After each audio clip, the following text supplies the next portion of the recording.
श्री राधा रानी कौन है? यद्यपि यह गोपनीय विषय है, शिव जी ही राधा रानी है। श्री राधा रानी कौन है? यह प्रश्न मेरे मन में भी बहुत दिन से था और बहुत से लोगों ने इस प्रश्न को पूछा था। मैं कुछ नहीं बोल रहा था, विस्तार से चर्चा चल रही थी, लेकिन जब मैं देवी पुराण पढ़ा तब इसका जो उत्तर मिला वो बड़ा ही आश्चर्यजनक है। और मेरे मन में काफी दिन से ये बातें चल रही थी, कहीं हो न हो बात सही है, और वो बात सही निकली।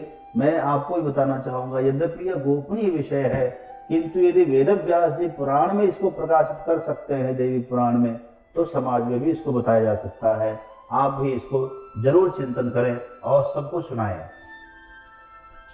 देवी भागवत में यह 49 देवी पुराण के 49वें अध्याय का यह 16वां मंत्र है, जहां भगवान शिव एकांत में माता पार्वती के साथ बैठे हुए यह उनसे कह रहे हैं कि देवी आप कितने सुंदर हैं। माता पार्वती के, त्रिपुर सुंदरी माता पार्वती के सौंदर्य को देखकर भगवान शिव अत्यंत प्रसन्न हो गए कि वाह वाह वाह, क्या सौंदर्य है, क्या स्वरूप है।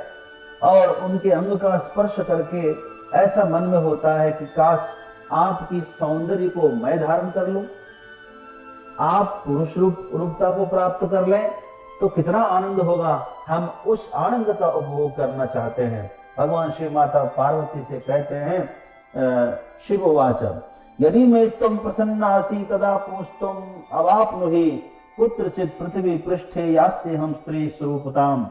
हे देवी, यदि आप मुझ पर प्रसन्न हैं तो वैसे तो मेरी सब इच्छा पूर्ण हो चुकी है, अब कोई कामना नहीं रह गई है, लेकिन एक दूसरी कामना मन में जग रही है। यदि आप पूर्ण कर सके तो मेरी इच्छा है कि आप एक बार पुरुष बने और पृथ्वी के किसी भी कोने में, पृथ्वी पृष्ठे कुत्रचित कहीं भी, मैं स्त्री का रूप धारण कर सकूं।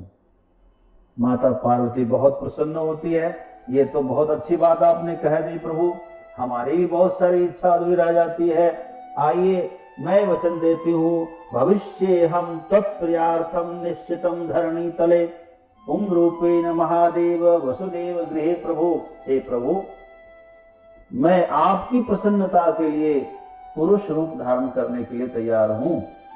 और हाँ, मैं 28वें द्वापर के अंत में वसुदेव के घर में पुरुष रूप में जन्म लूंगी। कृष्णो अहम, मैं कृष्ण नाम से प्रसिद्ध होंगी। मत प्रियार्थम स्त्री भवत्वम हि त्रिलोचन, हे त्रिलोचन शंभो, मेरे प्रसन्नता के लिए, मेरी खुशी के लिए आप स्त्री बनिए, आप वहां स्त्री बनकर आइए। तब शिव जी ने कहा, अवश्य मैं वहां स्त्री बनकर जो है आऊंगा और मेरा नाम श्री राधा होगा। वृषभानु के घर में प्रसिद्ध होऊंगा और मेरी जो अष्टधा प्रकृति है, यही आपकी अष्टपटरानियां बनेगी। रुक्मिणी आदि जो पटरानियां है, भगवान शिव की अष्टधा प्रकृति ही है। तथा समभवद देवी देवक्याः परमः पुमान् अष्टम्याम अर्धरात्रे तो रोहिण्याम असिते वृषभ लगन में, रोहिणी नक्षत्र में आधी रात को, है ना, अष्टमी तिथि और कृष्ण पक्ष में जो है भगवान श्री कृष्ण का अवतार होता है। ये पूरा प्रकरण वहां चलता है, पूरी भी कृष्ण लीला वहां शुरू होती है। लेकिन मेरा जो कहना था कि शिव जी ही राधा रानी है, इसलिए शिव जी का भगत भी राधे राधे करे तो कोई दिक्कत नहीं है, कोई राधे राधे करे तो भी शिव जी की भक्ति ही है, और शिव जी की भक्ति करे तो भी राधे कृष्ण की ही भक्ति है। राधा ही शिव है और श्री कृष्ण ही पार्वती है, इसलिए दोनों में बड़ा अभेद भाव है। ये रहस्यमय कथा है, कोई सुनाएगा नहीं आपको, आपने कहीं सुना भी नहीं होगा।